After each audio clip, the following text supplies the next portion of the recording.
later. So let's get started. Our first speaker is Avril Marie, a personal assistant to indie authors including Lynn Burke, MJ Calabrese, Rain Carrington, and Barbara Kurtz. Her presentation will explore how you can ensure your manuscript is the best it can be. Welcome, Avril. I'm handing the controls over to you.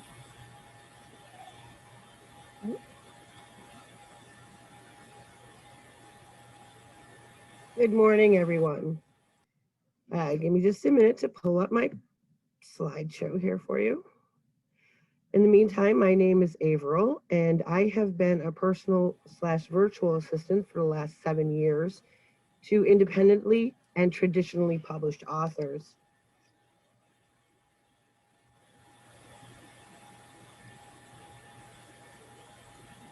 And I am going to start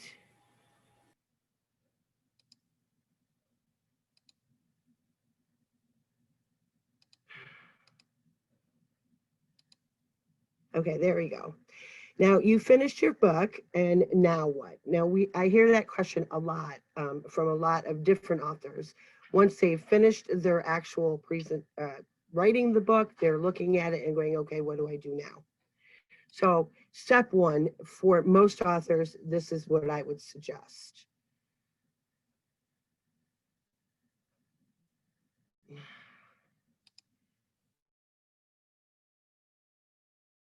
Okay. So sorry, my laptop is giving me grief. Of course it would.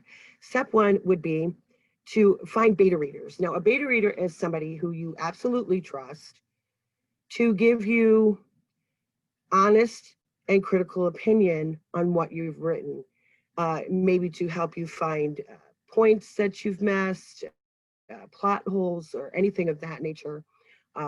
Maybe even to state that you're, overdoing some areas and not doing enough in others, whatever the case may be.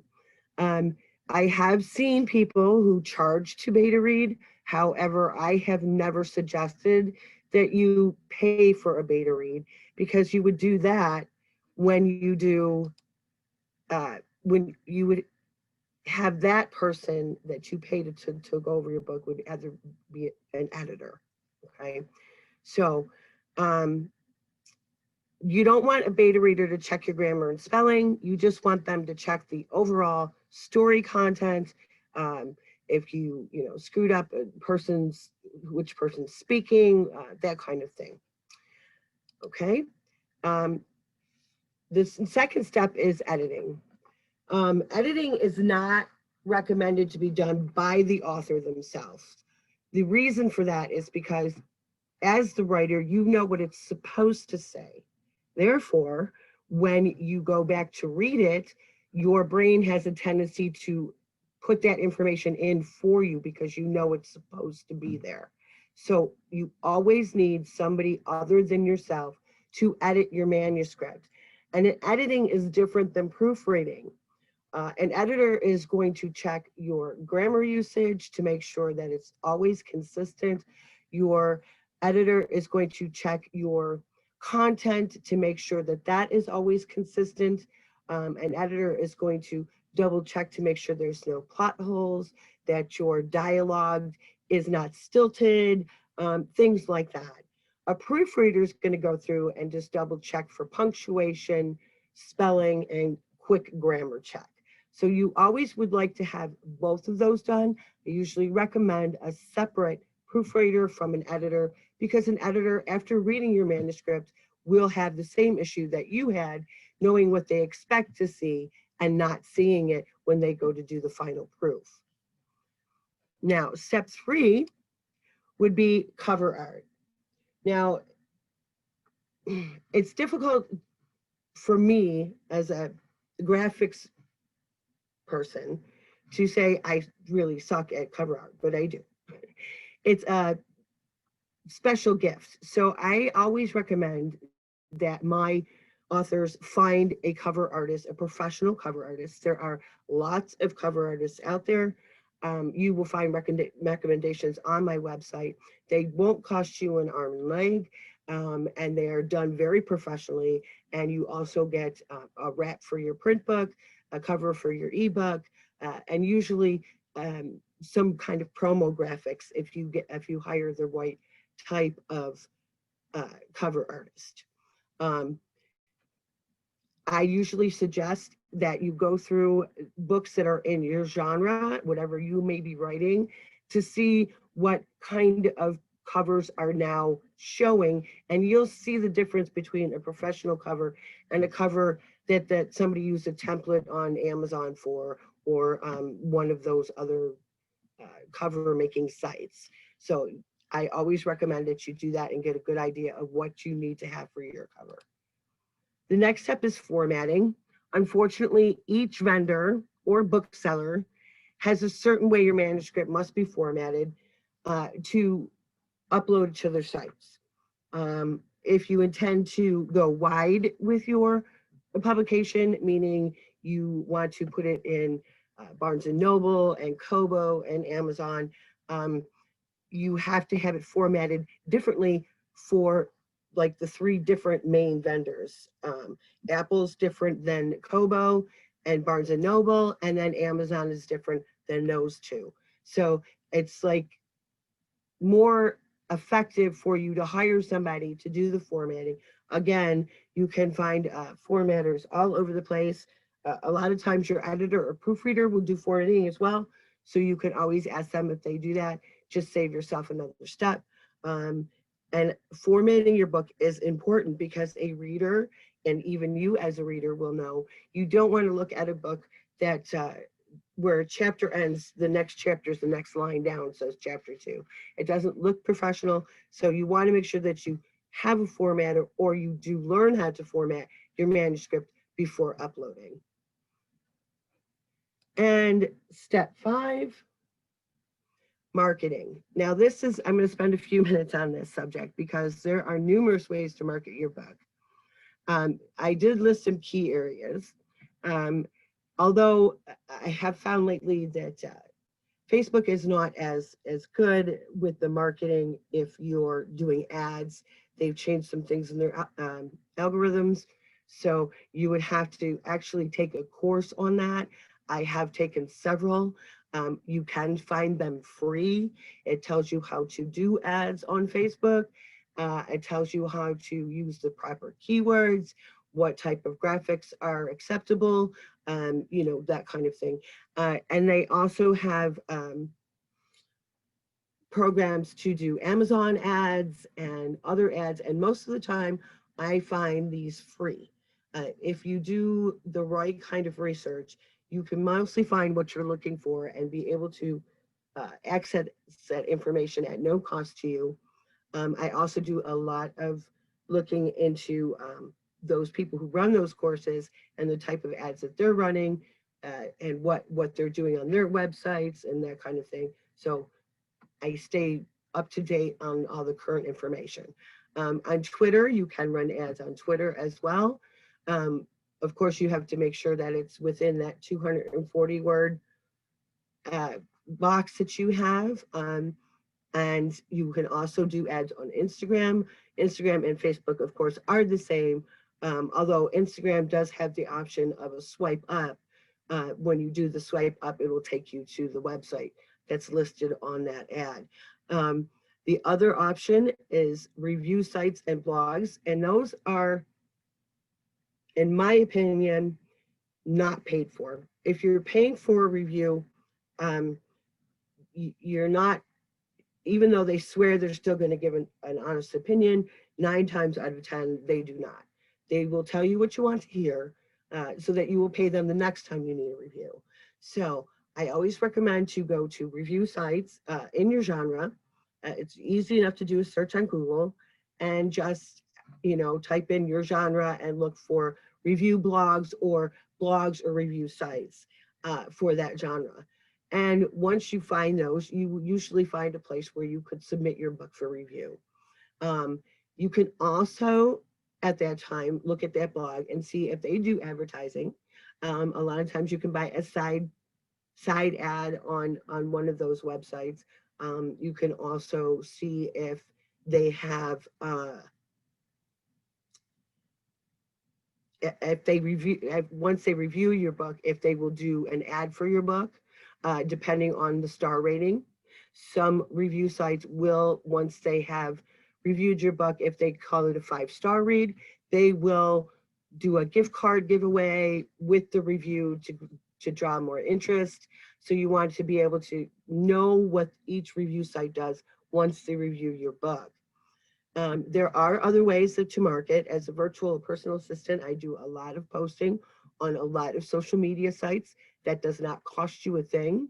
You can do it, you can set up a schedule. There's certain programs that you can use, like Later, that will actually schedule those posts. So you don't have to do that on a daily basis. You can schedule it once a week to your different social medias so that you're always interacting with your readers, which I find is the most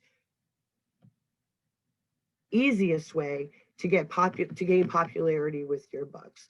First, it has to be well written, professionally edited, proofreaded, with a nice cover, properly formatted.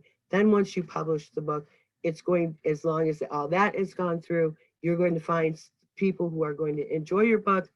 You start interacting with them, they tell their friends, and that's going to be your best marketing. You want people talking about your book. So you want to be able to be talking to them about your book. So my always recommendation is to always have a presence where readers can reach you. Okay. And and finally, traditional publishing versus self-publishing. Now, the things that I just discussed with you is for self-publishing. As an indie author, most I find these days are self-publishers. So I just want to speak a little bit on behalf of traditional publishing because I, although I do believe highly in self-publishing, traditional publishing is also an option for a lot of authors. Most of the higher up traditional publishers do require you to have a literary agent, but there are a lot of little uh, publishing companies out there today where you can check out their website and submit your manuscript for the consideration of publishing. The biggest difference in that area is that yes, the traditional publisher will take care of your editing, your cover, your formatting, and uploading your book. So you don't have to worry about any of that. And they do get a percentage of your royalties because of that. Okay. So the difference is with self-publishing, you incur all the costs for editing, formatting, covers, etc. But you also do rake in all the profit from your royalties. So it is up to you which publishing option you go with. Um, if you do decide to go self-publishing, I recommend doing your research. And that is all I have for you guys today. If there is any questions at all, please let's leave them off to the side. If you have, I would like to give you a few websites real quick and a group on Facebook where you can search for information for what you're looking for specifically. There is a group on Facebook. It's called Alessandra Tori Inc. And that's, like I said, a group, and you would have to request membership for that group. They do nothing but answer questions for authors, or you get input from other authors also writing in your genre, or if it's just an overall basic question, you get lots of answers from them as well. Um, that's one site. The other site I would recommend to look at is it's called Kindlepreneur. And even though it's just basically about Kindle, you can take that information and apply it elsewhere as well. And that's all I have for me today. Thank you so much. Thank you, Avril. We have still 20 minutes about left for some questions from the audience. So if anyone has questions, please post them in the chat. And to start off, there are so many publishing options these days for indie authors. How can they avoid feeling overwhelmed by the choices? I am so sorry.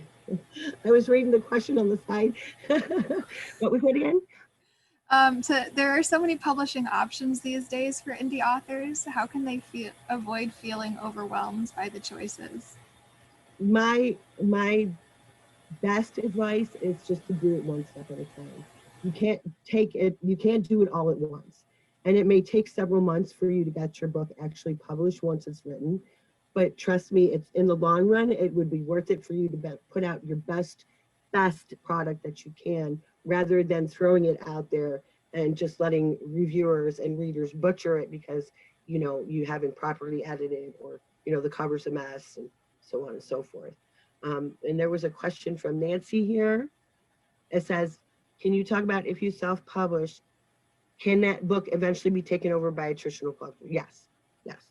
If you self-publish your book and it becomes very popular, as in E.L. James, we all know that, 50 Shades book, she was self-published and it became very popular, and the traditional publisher did snatch that up. She just had to pull it down once she signed over her rights to her publisher.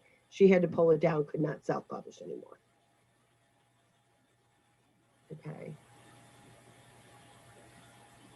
Okay, I can put the links in the chat for you, no problem, on the two groups. Now, the Kindlepreneur is a website, and like I said, it is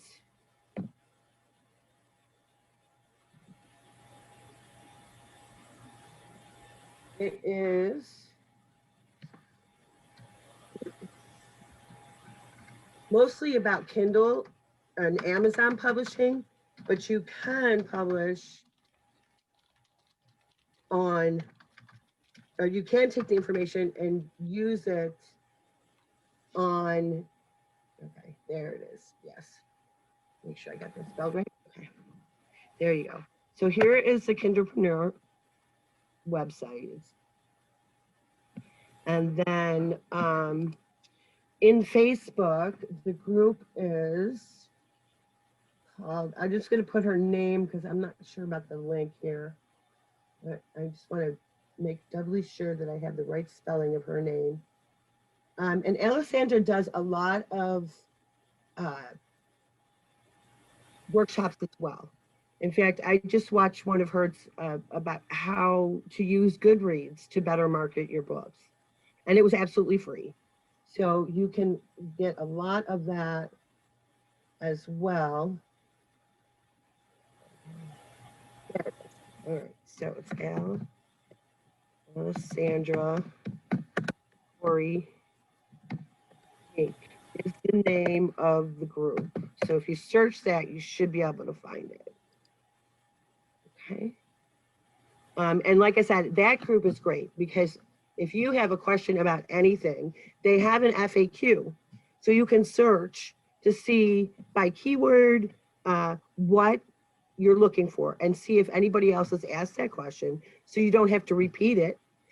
So you can go back over and look at the answers that they received. And then you can also, if you don't find that answer, post your question. And within minutes, most people will have some kind of answer for you. Or if they don't, they can guide you to somebody who does. And I really find that group very, very helpful for my authors. I can't answer all questions. I mean, I do different levels of personal assisting. Some of my authors, I do everything. All they do is write the books. And other authors have all control, and I just fill in where they need help. So, it just depends on what you're looking for as far as how much you really want this book to be popular, how many eyes you want on it. It depends on what you're going to do as far as ads, as far as getting your book out there. I will say that I don't know if this is true, but I've heard some issues about, and I think Leah might be able to answer this. If a book is donated to your local library from you, does that book go on the shelf, or what happens with it? Yeah, so the books that are donated to us from local authors actually go right into our local author collection here at Central Library to be borrowed. And Okay. they can be requested from any library in the system. Okay, because I had some friends in another state who said anytime they donated a book, it went to their donation pile.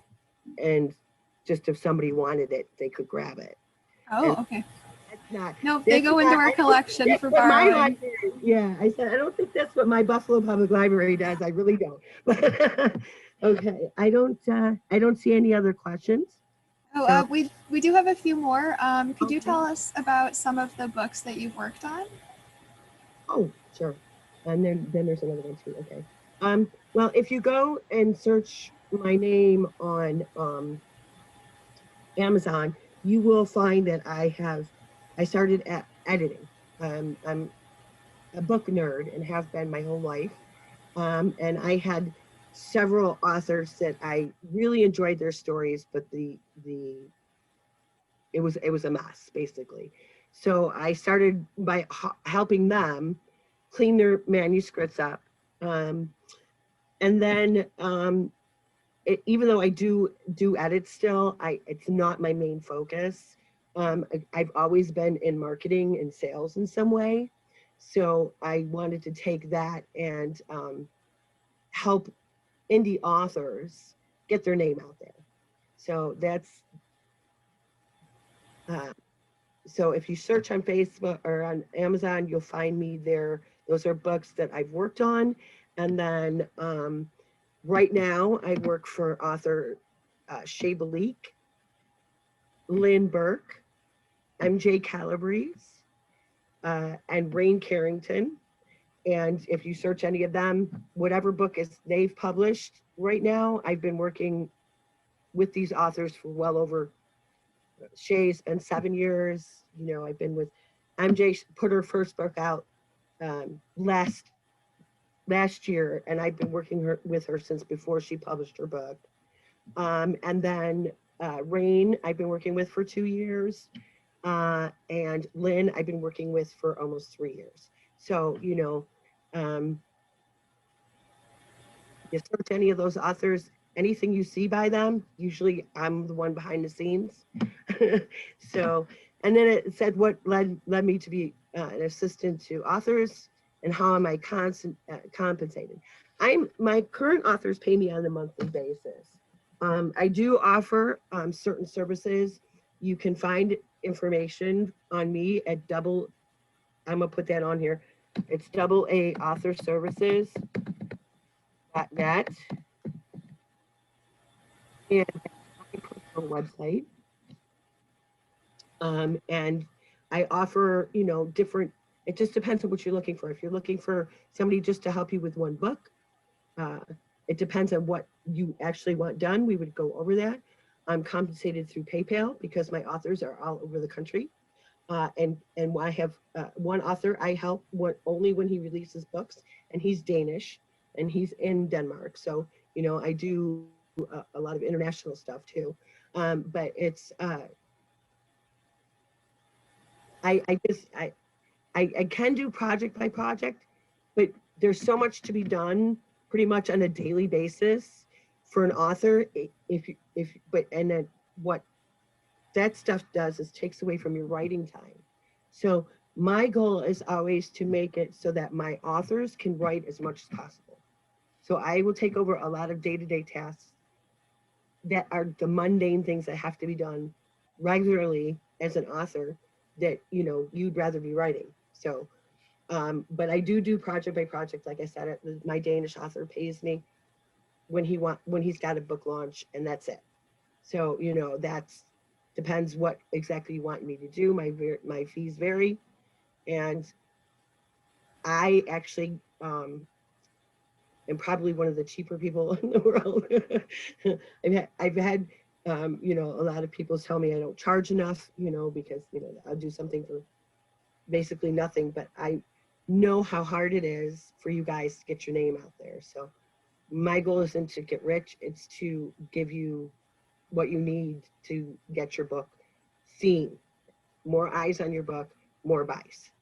So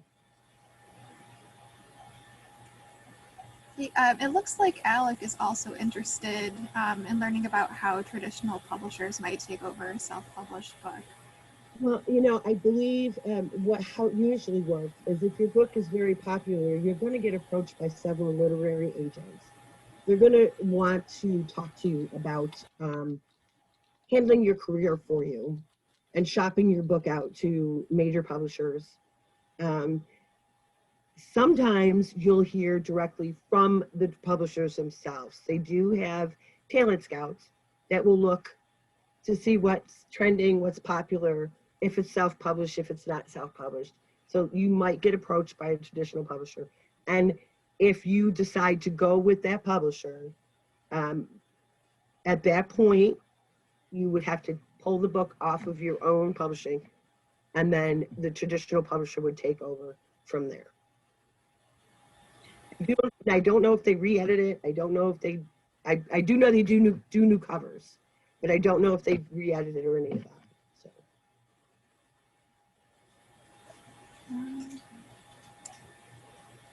If an author is looking for a personal assistant, what should they be looking for?